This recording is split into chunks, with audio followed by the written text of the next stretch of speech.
na przestrzeni wieków ginie arcybiskup w świątyni, zapada wyrok za zdradę stanu, rodzi się fizyk, który zdradzi tajemnicę atomu, a setki ludzi tracą życie w katastrofach.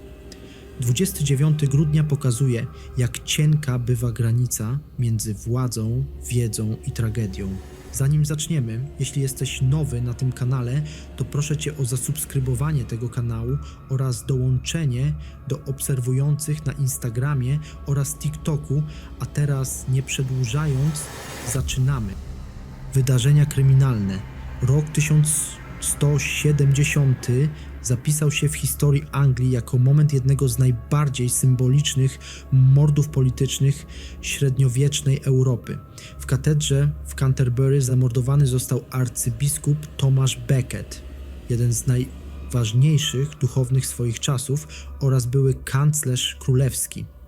Sprawcami byli rycerze działający w przekonaniu, że realizują wolę króla Henryka II, z którym arcybiskup pozostawał w ostrym konflikcie o zakres władzy świeckiej nad Kościołem. Zabójstwo dokonane w świątyni wstrząsnęło opinią publiczną całej chrześcijańskiej Europy i szybko stało się symbolem nadużyć władzy królewskiej. Wydarzenie to doprowadziło do międzynarodowego skandalu, publicznej pokuty monarchy oraz umocnienia zasady odpowiedzialności władzy świeckiej za czyny podległych jej ludzi. Źródła kronikarskie oraz wielowiekowe badania historyczne jednoznacznie potwierdzają autentyczność zdarzenia oraz jego ogromne znaczenie prawne i kulturowe. Postać Becketa została później kanonizowana, a jego śmierć stała się trwałym punktem odniesienia w rozważaniach nad relacją prawa, sumienia i autorytetu państwowego w kulturze europejskiej oraz historii odpowiedzialności politycznej i moralnej Zachodu. Rok 1664 przyniósł sejmowy wyrok skazujący Jerzego Sebastiana Lubomirskiego, jednego z najpotężniejszych magnatów oraz najwyższych dowódców wojskowych Rzeczypospolitej obojga narodów. Został on oskarżony o zdradę stanu, podburzanie szlachty oraz otwarty bunt przeciwko królowi Janowi Kazimierzowi, co w realiach ustrojowych epoki oznaczało zakwestionowanie legalnej władzy monarchy. Postępowanie miało charakter polityczno-prawny i było prowadzone przez Sejm, a nie przez sąd karny w dzisiejszym rozumieniu tego pojęcia. Orzeczona kara obejmowała utratę czci, konfiskatę majątku oraz wygnanie z kraju, co miało podkreślić nadrzędność porządku państwowego nad pozycją społeczną jednostki. Sprawa Lubomirskiego stała się ważnym precedensem odpowiedzialności elit władzy i do dziś jest analizowana jako przykład konfliktu między monarchą a magnaterią w systemie demokracji szlacheckiej. Przebieg procesu oraz treść wyroku są dobrze udokumentowane w aktach sejmowych i opracowaniach polskiej historiografii. Rok 1989 przyniósł nowelizację konstytucji, która formalnie zakończyła istnienie Polskiej Rzeczypospolitej Ludowej i zapoczątkowała nowy porządek ustrojowy państwa. Zmieniono nazwę kraju na Rzeczpospolita Polska, usunięto zapisy o kierowniczej roli partii komunistycznej oraz wprowadzono podstawy demokratycznego systemu władzy opartego na pluralizmie politycznym i zasadzie suwerenności narodu. Nowelizacja stała się fundamentem nowoczesnej odpowiedzialności konstytucyjnej, określając ramy działania organów państwowych oraz relacje między władzą ustawodawczą, wykonawczą i sądowniczą. Akt ten miał kluczowe znaczenie dla dalszych reform prawa karnego, sądownictwa oraz ochrony praw obywatelskich. Zmiany konstytucyjne otworzyły drogę do wolnych wyborów, niezależnych mediów oraz odbudowy państwa prawa po dekadach systemu autorytarnego. Treść nowelizacji oraz jej skutki są jednoznacznie potwierdzone w oficjalnych publikacjach Dziennika Ustaw Rzeczypospolitej Polskiej i stanowią jeden z najważniejszych punktów odniesienia najnowszej historii ustrojowej kraju. Narodziny zbrodniarzy. Rok 1911 zapisał się w historii narodzinami Klausa Fuchsa, niemieckiego fizyka teoretycznego, który stał się jedną z kluczowych postaci jednego z największych skandali szpiegowskich XX wieku. Fuchs brał udział w pracach nad bronią jądrową w ramach amerykańsko-brytyjskiego programu badawczego znanego jako Projekt Manhattan, mającego na celu skonstruowanie pierwszej bomby atomowej. Równocześnie, kierując się przekonaniami ideologicznymi, przekazywał tajne informacje wywiadowi Związku Radzieckiego, znacząco przyspieszając rozwój radzieckiego programu nuklearnego. Jego działalność miała ogromne konsekwencje geopolityczne, wpływając na równowagę sił w okresie zimnej wojny oraz wyścig zbrojeń nuklearnych. Po wykryciu został aresztowany, osądzony i skazany w Wielkiej Brytanii, gdzie przyznał się do winy. Sprawa Klausa Fuchsa jest do dziś analizowana jako przykład połączenia nauki, ideologii i zdrady państwowej. Jego biografia została szczegółowo udokumentowana w archiwach brytyjskich oraz w licznych opracowaniach naukowych poświęconych historii fizyki i wywiadu.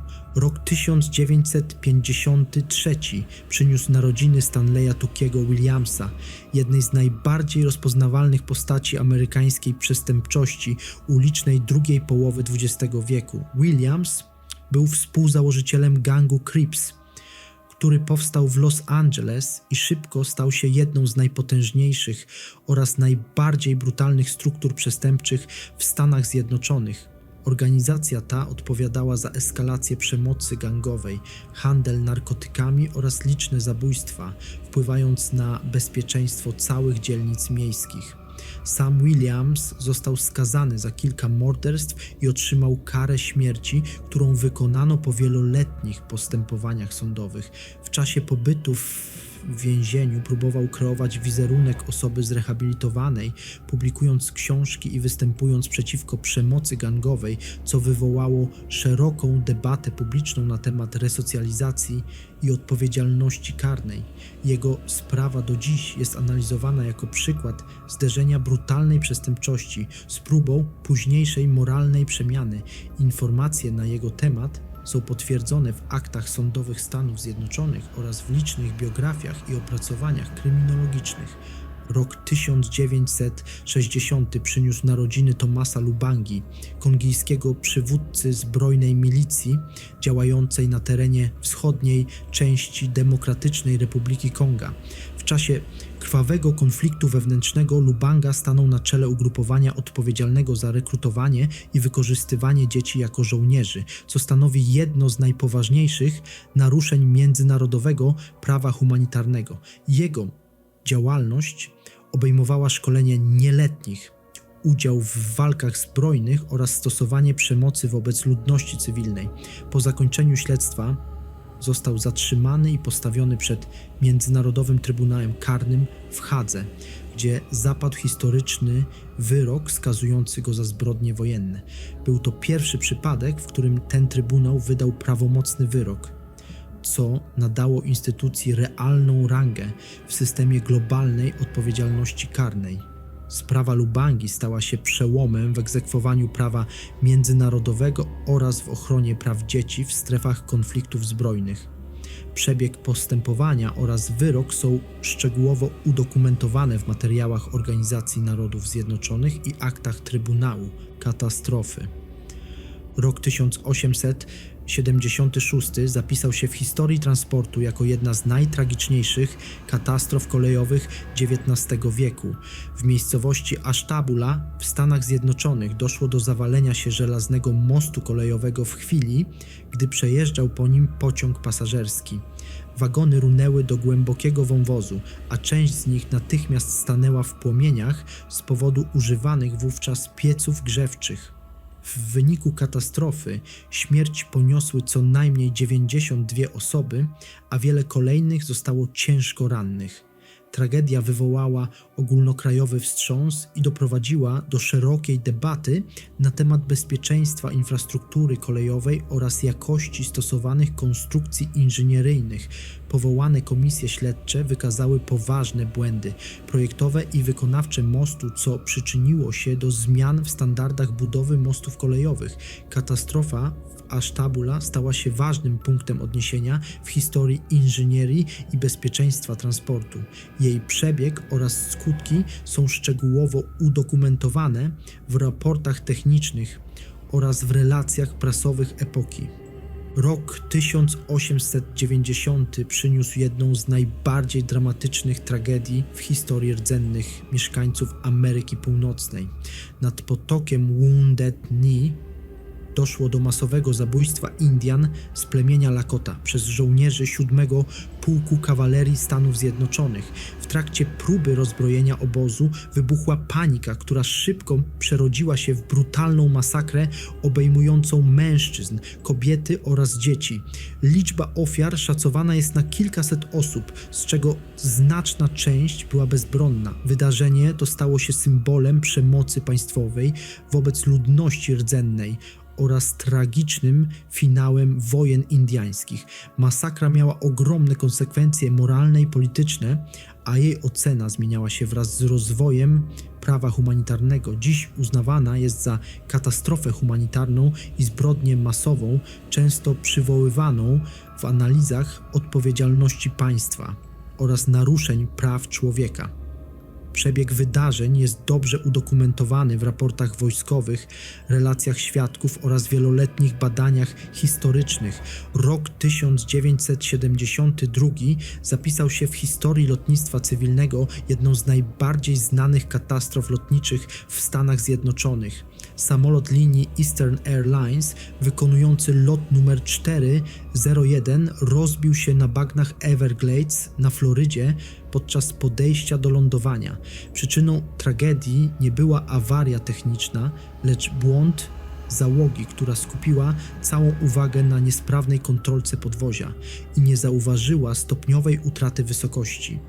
W wyniku uderzenia w ziemię zginęło ponad 100 osób, a katastrofa stała się klasycznym przykładem zjawiska zwanego utratą świadomości sytuacyjnej w kokpicie. Wypadek ten miał ogromny wpływ na rozwój procedur bezpieczeństwa, szkolenia załóg oraz zarządzania zasobami ludzkimi w lotnictwie.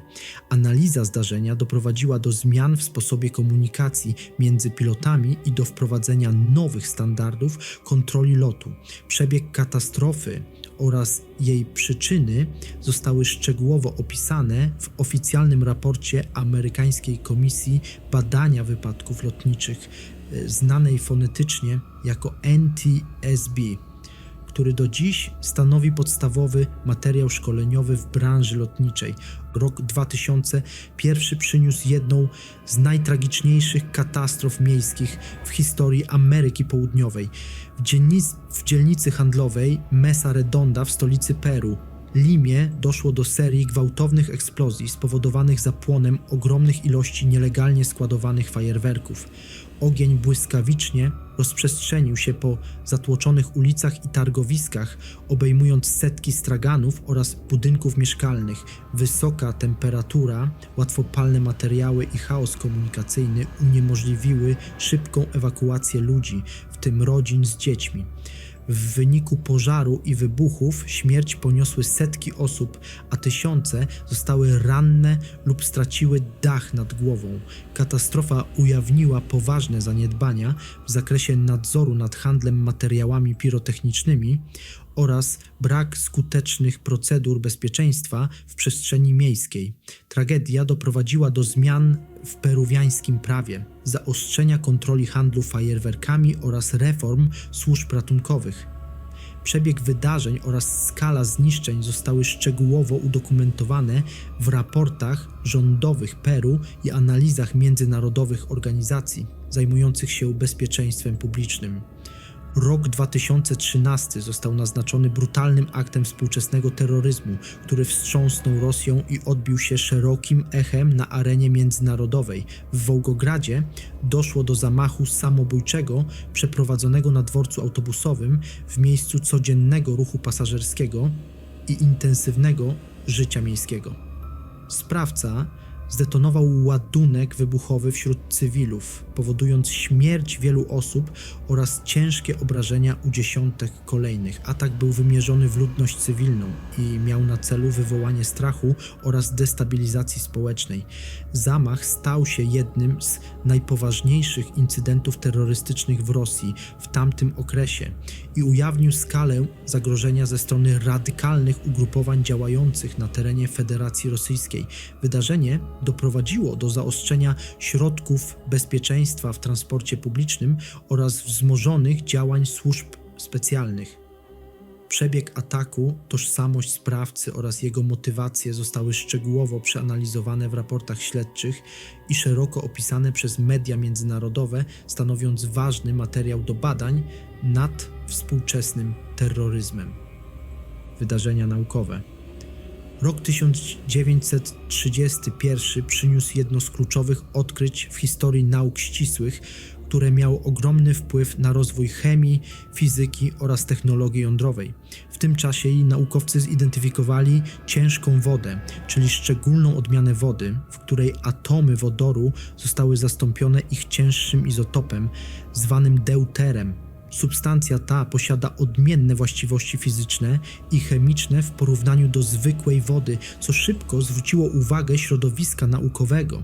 Odkrycie ciężkiej wody okazało się fundamentalne dla badań nad reakcjami jądrowymi, ponieważ umożliwia ona spowalnianie neutronów w reaktorach atomowych.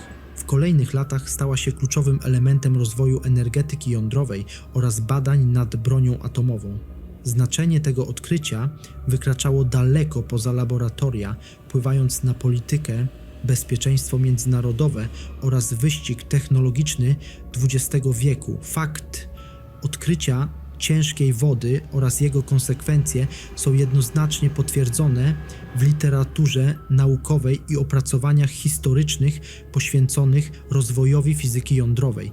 Rok 2005 przyniósł symboliczne zakończenie pewnej epoki w historii polskiej łączności, ponieważ wyłączona została ostatnia analogowa centrala telefoniczna działająca na terytorium kraju. Wydarzenie to oznaczało pełne przejście polskiej sieci telekomunikacyjnej na system cyfrowy, co miało ogromne znaczenie technologiczne, gospodarcze i społeczne. Cyfryzacja umożliwiła poprawę jakości połączeń, zwiększenie pojemności sieci oraz rozwój nowych usług takich jak transmisja danych, telefonia komórkowa i internet szerokopasmowy. Proces ten był efektem wieloletnich inwestycji infrastrukturalnych oraz dostosowywania polskiego rynku do standardów europejskich i światowych. Wyłączenie analogowej centrali zamknęło etap technologii opartej na rozwiązaniach z połowy XX wieku i jednocześnie otworzyło drogę do dynamicznego rozwoju nowoczesnej komunikacji elektronicznej. Fakt ten jest jednoznacznie potwierdzony w dokumentach administracyjnych, materiałach branżowych oraz oficjalnych komunikatach instytucji odpowiedzialnych za sektor telekomunikacyjny w Polsce i stanowi ważny punkt odniesienia w historii cyfrowej transformacji państwa. Rok 2016 przyniósł jedno z najważniejszych wydarzeń w najnowszej historii polskiej kultury i dziedzictwa narodowego. Państwo polskie dokonało zakupu kolekcji Czartoryskich, obejmującej bezcenne dzieła sztuki, archiwalia oraz pamiątki historyczne gromadzone przez stulecia przez jeden z najważniejszych rodów arystokratycznych w kraju. Wśród najcenniejszych obiektów znalazła się słynna dama z gronostajem autorstwa Leonarda da Vinci, a także liczne dzieła malarstwa europejskiego, rękopisy i zabytki o ogromnym znaczeniu naukowym. Transakcja miała na celu zabezpieczenie zbiorów przed rozproszeniem oraz zapewnienie ich trwałej ochrony i dostępności dla społeczeństwa. Zakup ten wzmocnił pozycję Polski na mapie światowego dziedzictwa kulturowego i umożliwił dalszy rozwój badań naukowych, muzealnictwa oraz edukacji historycznej. Decyzja państwa była szeroko komentowana i analizowana zarówno pod kątem finansowym, jak i symbolicznym, jako akt odpowiedzialności za narodowe dziedzictwo. Przebieg transakcji oraz jej skutki są jednoznacznie potwierdzone w oficjalnych dokumentach rządowych i materiałach instytucji kultury, stanowiąc trwały punkt odniesienia w historii ochrony polskich zbiorów artystycznych. Rok 1939 przyniósł oblot ciężkiego bombowca Liberator, który odegrał kluczową rolę w rozwoju lotnictwa strategicznego w czasie II wojny światowej.